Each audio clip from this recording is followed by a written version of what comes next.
It was the summer of 2012 and I started to get what felt like a groin strain. I just assumed that it was a sports injury. I went to see the GP on a Saturday because I don't like to take too much time out of work. Got this muscular injury, you know, he kind of puts one and one together like I did. So he sent me packing with some cream and a prescription of ibuprofen.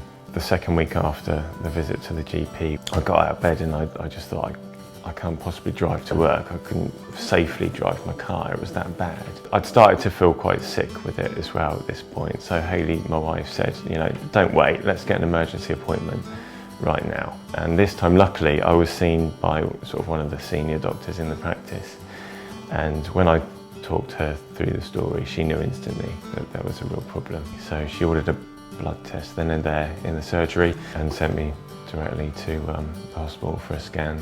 We got a call later on in the evening from the GP that had seen us in the morning, and she just said that there's something wrong at the top of your leg. Not sure what it is yet, but just try not to wait there. So we're like, oh, okay, so just take it easy over the weekend. Hayley had to take a few bits and bobs back to Debenhams in Southampton.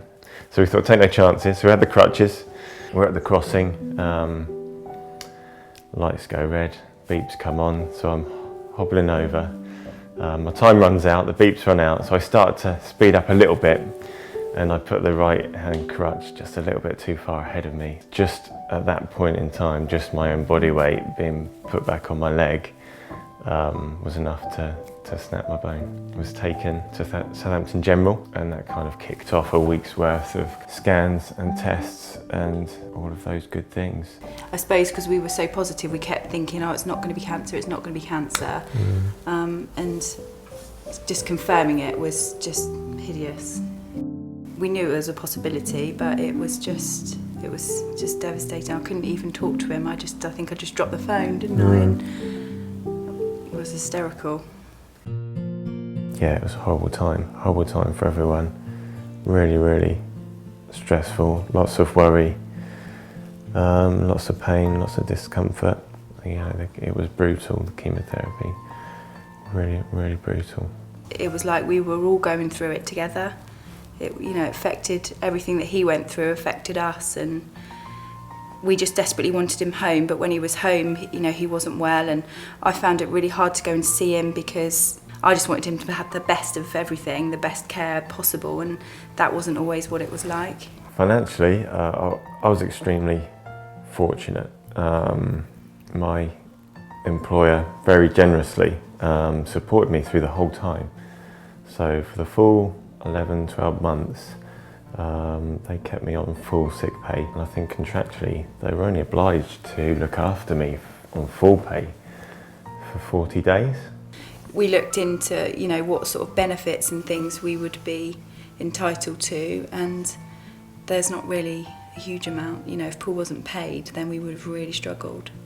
It would just be life-changing, and the cancer was life-changing enough without having to have the trauma of, you know, whatever financial woes could have potentially have occurred.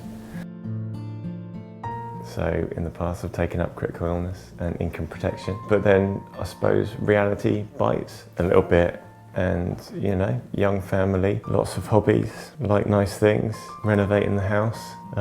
Sometimes the ends don't meet and you kind of think to yourself, well, I'm probably in the best shape of my life, you know, Hayley's fitting well, and you know, I've got this chunk of money going out of my bank every single month. And for what? I'm not going to need it. So one by one you cancel them. And what a shame that I did. But again, I was supported, so I was very lucky. What he's been through, I wouldn't wish on anybody. It is absolutely horrific. And he's had, you know, his life completely changed. He can't run, he can't play football, and he doesn't moan, he just gets on with it. I'm proud of them too. We're just thankful that you know, that he's still here with us. I'm back on course again, feeling good now, feeling much better. And I think for the girls as well, we've got back into a routine of some sort of normality, and yeah, at this point of time, normal feels good.